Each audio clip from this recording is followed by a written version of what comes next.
some of what he's saying is true, and some leave us in ambiguity. Why? Because he doesn't want to reveal his moves.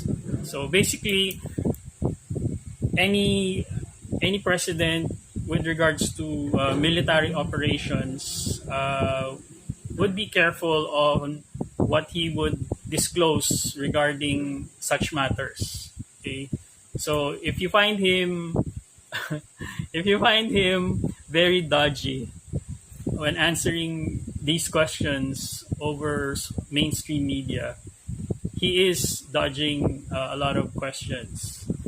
And usually when it's,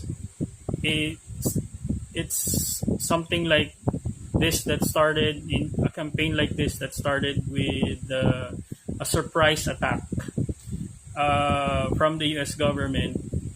Everything is confidential. Okay, if you look at the US Secretary of Defense, most likely you would find him just rambling on TV or on the internet, rambling over nonsense. But that's because it's intentional. They don't want to disclose whatever they're doing there.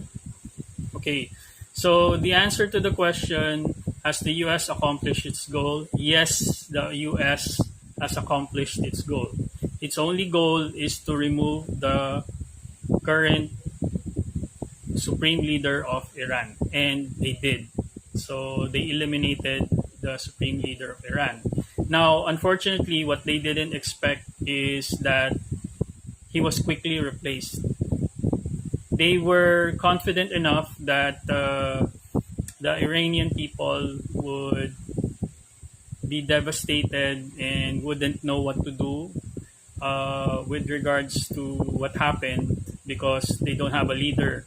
However, the structure of the Iranian government is very solid. Actually, we can learn a lot from the structure of their leadership because ideally, choosing a competent leader is done primarily by competent people who are well versed in what they're doing and who have knowledge and wisdom with regards to running the country.